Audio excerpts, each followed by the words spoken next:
Alright guys, this is going to be my second lecture. This one I'm going to label it called What, Not How. It's going to elaborate off of my stop coding lecture that I did previously. Alright. A common mistake that beginners make when trying to describe the solution to a problem is to leap immediately to describing how they are going to achieve their goal. This is usually because they are just dying to write some Java code and their brain is already leaping ahead to what the code is going to look like. That's a bad habit. Suppose you had to design a kitchen. Would you start out by describing the pipes and the wiring? No. Chances are you'd start out by describing what you want the kitchen to look like, and maybe the sorts of things you're likely to want to cook in it. Is it a professional kitchen? If so, there may be a few extra requirements like a high capacity dishwasher or fridge and extra electrical or plumbing capacity, not to mention compliance with the health and safety regulations. How many people is it likely to have in it when in use? That's likely to have a large bearing on how big it needs to be and also how appliances and working surfaces are laid out. Note that all this thought process is required before you lay your first section of pipe or bang in your first nail, and it's all concerned with what the kitchen needs to do, not how it's going to do it. You would expect an architect to start constructing straight away, so why would you think, or sorry, you wouldn't expect an architect to start constructing straight away, so why would you think you can just start coding to solve a problem? As a programmer, you are the architect, and the amount of thought you put into a solution is directly proportional to how good it will be. The minute you start coding, you are simply a carpenter or a joiner, and a carpenter cannot solve design problems. So getting back to what, not how. When it is not necessary to make a decision, it is necessary not to make a decision. That's a quote from Lucius Carey, first Viscount Falkland, made in 1643, and was at the top of a programming book that I read before every chapter, especially about object-oriented programming. What it means is that you should put off irreversible decisions for as long as possible. In his case, he was talking about cutting off the king's head. In programming or design terms, it means not casting anything in stone until you absolutely have to. Java is an object-oriented language, and objects are all about what, not how.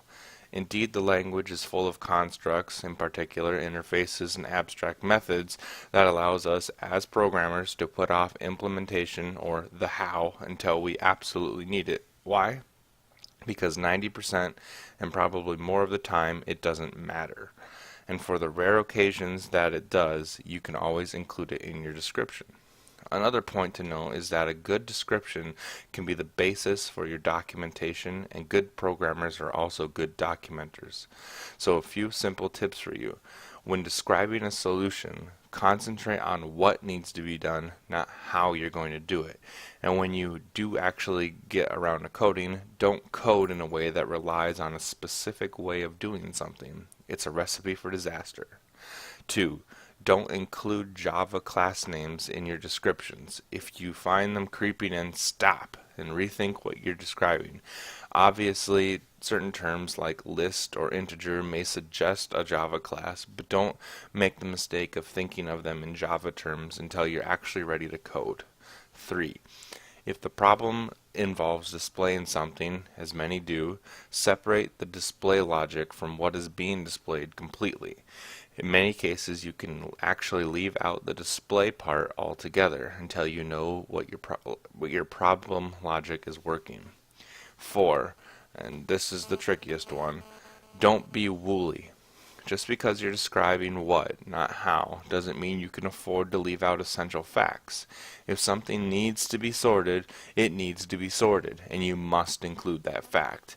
You may even need to describe it a little further. For example, that customers need to be sorted by their name, but what you don't need to do is describe how you're going to sort them. These kinds of decisions are almost always interchangeable, depending on how you want to sort them, and you may very well discover that your first inclination was wrong, so don't write descriptions or indeed code that rely on them. In other words, don't tell me how you're going to sort, the customer's names. Just tell me that you need to do it, because you might, no matter what, we still need to sort the customer's names.